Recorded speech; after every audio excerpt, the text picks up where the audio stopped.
This is still very traumatic for me to talk about, but I don't feel like I can keep posting on my social media pages without talking about it first. Haven't even started and I'm already crying. There are moments in every single person's life where it is a pivotal moment. It changes the direction of their life, or it's a moment in their life that's monumental, and this is going to be probably very high up on that for my life. I had a near-death experience here in Hawaii. The reason I'm sharing this is because I share everything on my social platforms, good and bad. I think it's important to share it to hopefully give knowledge to other people if they do come to visit Hawaii or other places. Sorry, I'm just nervous. So for those who don't know, me and my husband are living here for a few months while we build our home back in Utah, but Keloni was born and raised here in Hawaii. Super familiar with the island. I mean, he is a true local boy. He took the kids like every normal morning while I go work out, and we swapped the kids, and he took them to the park. I give them kisses goodbye, and I went on a run. So coming back, there's about a mile on the beach that you can walk on that leads directly to my house. We have a beachfront property, so you can go right on the beach and walk.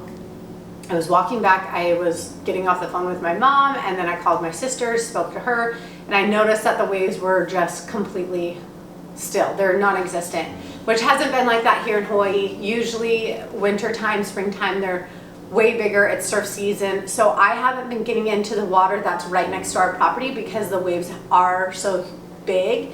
But Keloni is experienced, so he's been getting in there. I've been getting in other beaches on other sides of the island.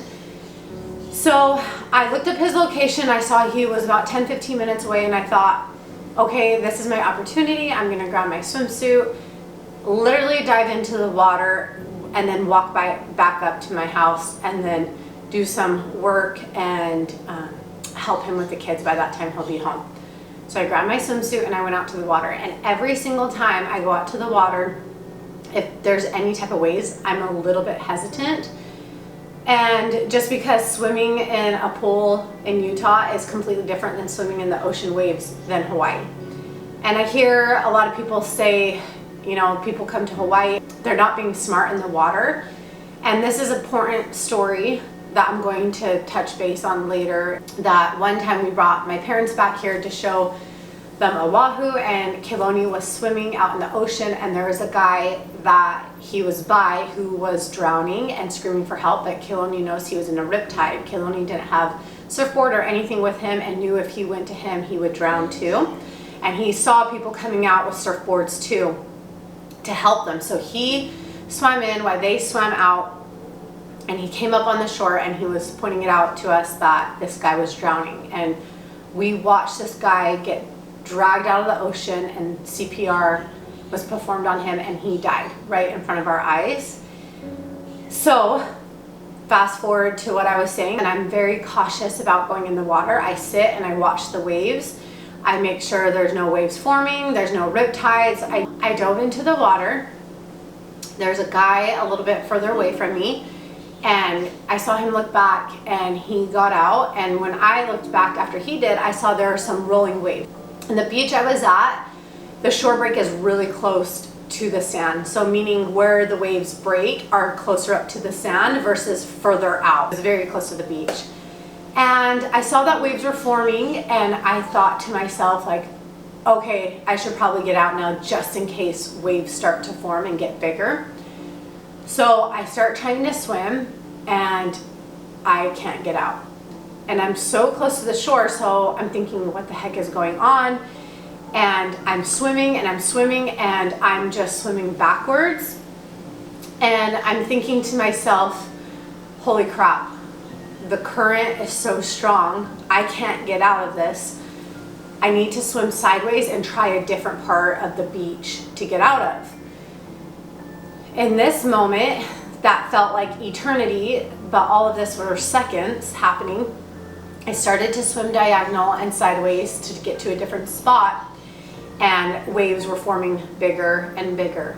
And you can do it. So at this moment, a big wave formed and came, and I tried to duck dive as fast as I can underneath, but I was so close to the shore that it barreled me. So I went underneath and I was getting tossed and turned. My body was hitting the sand, and I came up and I was super disoriented and just kind of in shock what was happening. And I took a big breath when I came up and I took in water.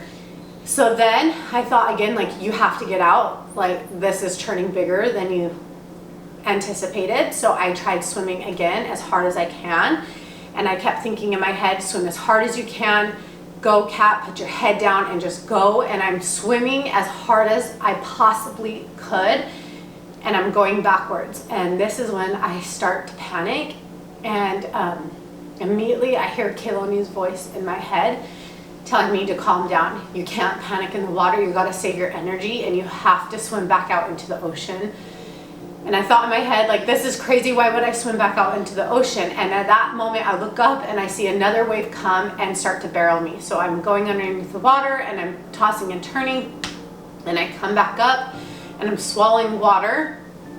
And I hear it again, you have to swim back out to the ocean. You're in a dangerous spot. Like, you gotta go. So I listened to Kayloni's voice and I swam towards the waves, and I did that, and waves were still coming, and I was diving under them. And thank goodness at this point, I was further out, so I wasn't getting barreled. And once the wave started to calm down a little bit, I thought, okay, this is my chance. I got to get out now. And at this point, I was completely gassed. I was exhausted. I just went on a long run, and I went straight out into the ocean. So I start swimming as hard as I can.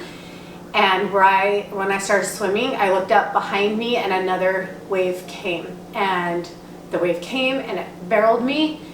And underneath the water, I started to slowly black out of when you stand up and you start to tunnel and you start seeing stars. That started happening to me. It was at this moment I started thinking about, oh my gosh, I'm going to be that guy who drowned next to Kayloni. And I thought, Kayloni has no idea where I'm at. My phone's plugged in at home. And then I came up under the water. I was completely disoriented. I didn't know which way was the beach, which way wasn't. And running through my head all at this time was, God knows that I'm in trouble. He's going to tell Kayloni to come down to the beach and he's going to save me. And I'm looking around and I don't know where I'm at. Gosh, it was at this moment I realized this was it for me. I was completely gassed. I was blacking out. I was disoriented. I already inhaled tons of water, and I realized that was the last time I was going to kiss Luna and Brooks. It was the last time I was going to see Kayloni. My mom and my sister ran through my head, and I said, oh my gosh, I was just talking to them, and this is it.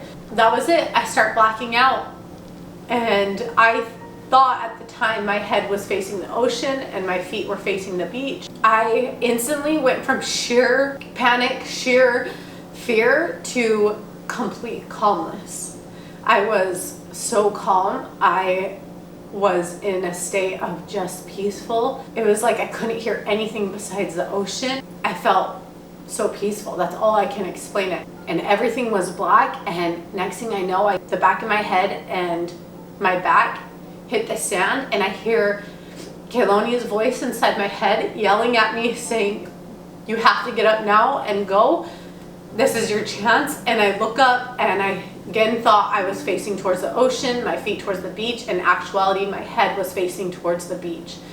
I quickly snapped out of that and I got up and started crawling and stood up as much as I could and running out of the ocean. And the current was so strong that I was standing and the water was still trying to pull me back in, and by the grace of God, I got out of there. And finally, when I got to safe measures, I sat down and I was coughing. I was just trying to get up any water I could. and just catch my breath. I couldn't breathe, and I sat there for a few minutes and I instantly just started crying because I was so grateful that I got out of that. And when I was in the ocean, I kept praying to God. I kept saying, God, please help me. And that's all that I could get out in my head and my thoughts was, please help me, please help me. And I thought right then, thank you so much. Thank you. And it took me a few minutes to get back up to my house. I was just right there, but I would walk a few steps and sit down and start crying, and I had to catch my breath. I couldn't breathe. I finally got to our house and I sat there and I saw Kaloni kind of pacing back and forth on the deck, looking at his phone, and you can tell he was worried, trying to figure out where I was. But I couldn't even yell to him because I was so exhausted. I finally got up to the deck and where our shower was, our outdoor shower, and I was sobbing, and he came out and he knew instantly what happened. The scariest part to me is after a few hours of calming myself down, getting a shower and just realizing I'm safe, and I had to keep telling myself that. I told Kaloni, and Kaloni is an EMT and a firefighter, and he told me right before people pass away from lack of oxygen, they go into a euphoric stage, which is a peaceful, calming stage. I knew when I was out in the ocean, I was really close to dying. I felt it, I knew it. It was in that moment that I thought my life was done. And so after a few days of processing it, I just now feel, why me? Why was I chosen to continue to live and other people die of drowning so much? It's really opened my eyes. I've always been passionate and driven and wanted to do great things with my life, but it's very clear to me now there's so much good that I have to give to the world to help other people and to just try to be the best version of myself and just live the most fulfilling, happy life with my amazing husband and 2 kids. And I feel so dang lucky that God gave me another day to live, to breathe. Every day I preach on my Instagram. I have a gratitude list, and I go over my gratitude list. And I've been crying a lot the last few days because I'm processing what happened, but I'm so full of gratitude.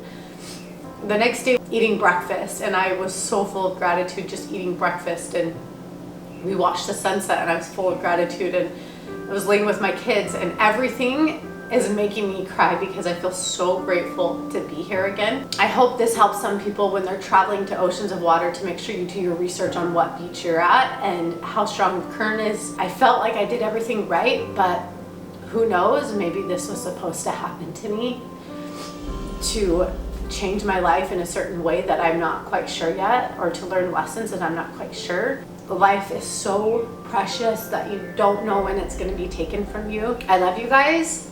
I hope you stay safe, and I hope you guys have a great week.